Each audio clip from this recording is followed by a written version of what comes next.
தலைப்பு செய்திகள்.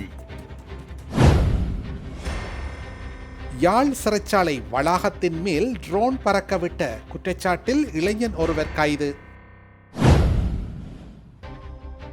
வடக்கிற்கான கடுகதிர் ரயில் புதன் தவிர்ந்த அனைத்து நாட்களிலும் புதிய ஒழுங்கு உடனடியாக நடைமுறைக்கு. ஜனாதிபதிக்கு இலங்கை நீதி சேவை சங்கம் கடிதம். பலாலி போராட்ட களத்தில் கொட்டகை அமைத்தல் விவகாரம், காவல்துறைக்கு எதிராக முறைப்பாடு.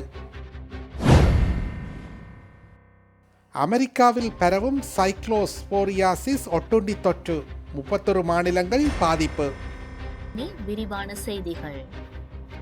யாழ் சிறைச்சாலை வளாகத்தின் மேல் ட்ரோன் பறக்கவிடப்பட்ட குற்றச்சாட்டில் ஒருவரை போலீசார் கைது செய்துள்ளனர். யாழ்ப்பாண சிறைச்சாலை வளாகத்தின் மேல் திங்கட்கிழமை மாலை வேளை ட்ரோன் பறந்துள்ளது. அதனை அவதானித்த சிறைச்சாலை உத்தியோகத்தர்கள் அது தொடர்பில் யாழ்ப்பாண போலீசாருக்கு தகவல் வழங்கியுள்ளனர்.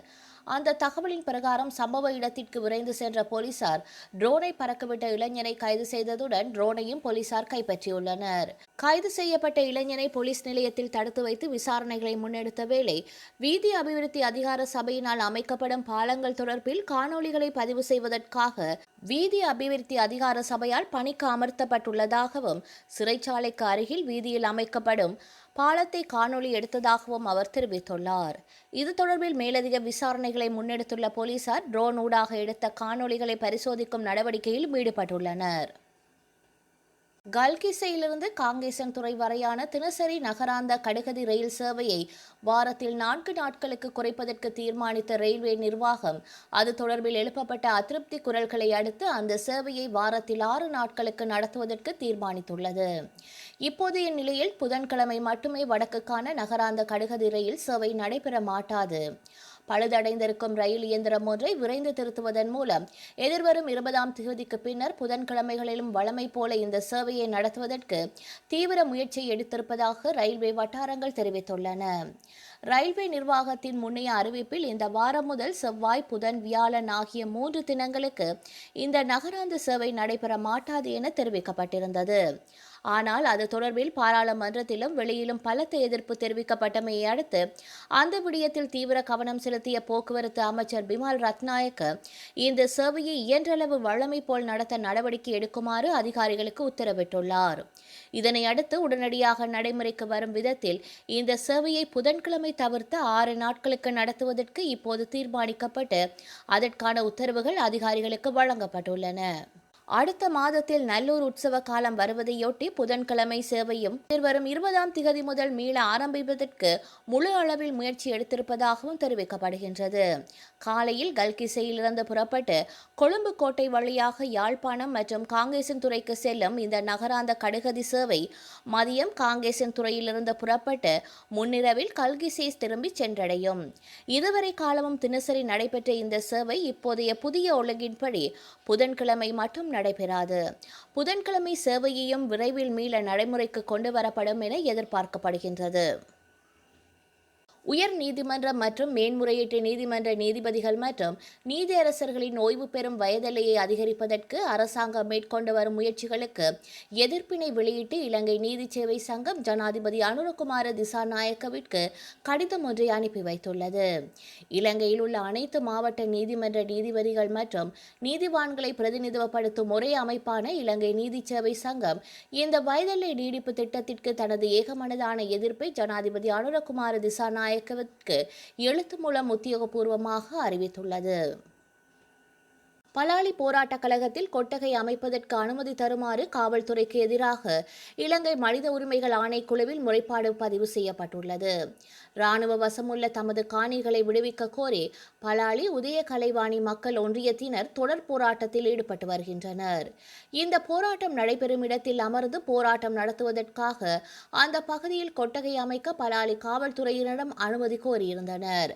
பலாலி காவல்துறையினர் அனுமதிக்காத நிலையில் கடுமையான வெயிலிலிருந்து தாம் போராட்டத்தை முன்னெடுப்பதினால் பாரிய சிரமத்தை எதிர்கொள்வதாகவும் இப்போராட்டத்தில் வயோதிபர்கள், முதியோர்கள், சிறுவர்கள் என பல தரப்பினர் போராட்டத்தில் கலந்து கொள்வதால் வெயிலில் பாரிய களைப்பு, சோர்வு போன்ற உபாதைகளை எதிர்கொள்ள நேரிடுவதாக சுட்டிக்காட்டி போராட்டம் நடத்தும் இடத்தில் கொட்டகை அமைக்க அனுமதி பெற்றுத் தருமாறு இலங்கை மனித உரிமைகள் ஆணைக்குழுவின் யாழ் பிராந்திய காரியாலயத்தில் முறைப்பாடு ஒன்று பதிவு செய்துள்ளனர். உரிய தரப்பினருடன் கலந்துரையாடி தீர்வை பெற்றுத் தருவதாக இலங்கை மனித உரிமைகள் ஆணைக்குழுவின் யாழ் பிராந்திய இணைப்பாளர் தெரிவித்துள்ளார்.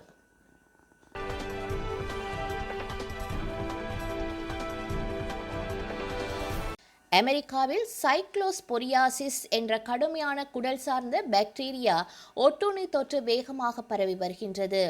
இதுவரை நாட்டின் 31 மாநிலங்களில் சுமார் 3000க்கும் மேற்பட்ட மக்கள் இந்த நோயால் பாதிக்கப்பட்டுள்ளதாக மாநில சுகாதாரத்துறைகள் தெரிவித்துள்ளன.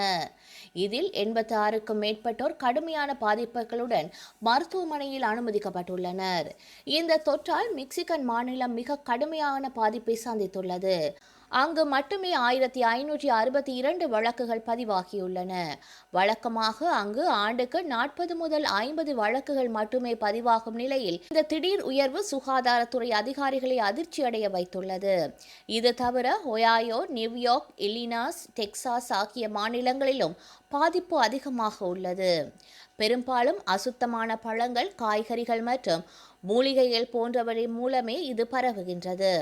இந்த ஒட்டுண்ணிகள் பழங்கள் மற்றும் காய்கறிகளின் மேற்புறத்தில் ஒட்டிக்கொள்வதால் சாதாரண தண்ணீரை கொண்டு எளிதில் கழுவி அவற்றை அகற்ற முடியாது. உணவை சமைப்பது மட்டுமே இந்த ஒட்டுண்ணியை அழிக்க ஒரே வழியாகும். கடந்த 2020ஆம் ஆண்டு வடகிழக்கு டெல்லியில் நடைபெற்ற வன்முறையின் போது உளவுத்துறை அதிகாரி அங்கித் சர்மா கொடூரமான முறையில் படுகொலை செய்யப்பட்ட வழக்கில் ஆம் ஆத்மி கட்சியினர் முன்னாள் கவுன்சிலர் தாஹிர் உசேன் மற்றும் பலர் குற்றவாளிகள் என்று டெல்லி கர்கர் டுமா நீதிமன்றம் அதிரடி தீர்ப்பளித்துள்ளது. கடந்த 2020ஆம் ஆண்டு பிப்ரவரி மாதத்தில் வடகிழக்கு டெல்லி பகுதியில் குடியுரிமை திருத்தச் சட்டத்திற்கு எதிராக நடைபெற்ற போராட்டங்களின் போது கடுமையான மத கலவரம் வெடித்தது. இந்த வன்முறையின் போது உளவுத்துறை பாதுகாப்பு உதவியாளராக பணியாற்றி வந்த 26 வயதான அங்கித் சர்மா மாயமானார். அதனைத் தொடர்ந்து சாந்த்பாக் பகுதியில் உள்ள ஒரு வடிகால் சாக்கடையிலிருந்து அவரது உடல் சிதைந்த நிலையில் மீட்கப்பட்டது. இக்கொலை வழக்கு நாடு முழுவதும் பெரும் அதிர்வலைகளை ஏற்படுத்தியமை குறிப்பிடத்தக்கது. முன்னாள் கவுன்சிலர் தாஹிர் உசேன் கொலை மற்றும் கலவரம் தொடர்பான பல்வேறு பிரிவுகளின் கீழ் குற்றவாளி என நீதிமன்றம் அறிவித்துள்ளது. அதே நேரத்தில் அவர் மீதான சதித்திட்டம் தீட்டுதல் என்ற குற்றச்சாட்டை நீதிமன்றம் தள்ளுபடி செய்துள்ளது. இளம் பெண்ணுக்கு பாலியல் தொல்லை கொடுத்த தமிழக வெற்றிக்கழக ஒன்றிய செயலாளர் மீது காவல் நிலையத்தில் புகார் அளித்தும் உரிய நடவடிக்கை எடுக்காதது ஏன் என்று திமுக எம்பி கனிமொழி கேள்வி எழுப்பியுள்ளார். திமுக எம்பி கனிமொழி வெளியிட்டுள்ள எக்ஸ் தள பதிவில், குளித்தலை அருகே இளம்பெண்ணுக்கு பாலியல் தொல்லை கொடுத்ததோடு அந்த பெண்ணை கடத்த முயன்ற கிருஷ்ணராயபுரம் தமிழக வெற்றிக்கழக ஒன்றிய செயலாளர் மீது காவல் நிலையத்தில் புகார் அளித்தும் உரிய நடவடிக்கை எடுக்காதது ஏன்?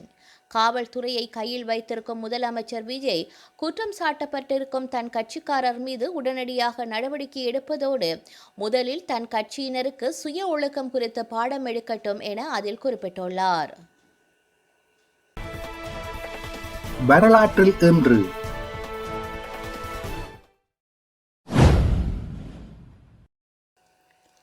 1991 இலங்கை இராணுவத்தினரின் எறிகணை வீச்சில் ஈழத்து எழுத்தாளர் நெல்லை கா. பேரன் குடும்பத்தினரோடு கொல்லப்பட்டார். 2002 அமெரிக்க ஊடகவியலாளர் டேனியல் பெர்லைப் படுகொலை செய்த குற்றத்திற்காக பிரித்தானியாவில் பிறந்த அகமது சேக்கிற்கு பாகிஸ்தான் நீதிமன்றம் தூக்கு தண்டனை வழங்கி தீர்ப்பளித்தது. 2006 ட்விட்டர் சமூக வலைத்தளம் ஆரம்பிக்கப்பட்டது. இது தற்போது எக்ஸ் சமூக வலைத்தளம் என்ற பெயர் மாற்றத்துடன் திகழ்கிறது.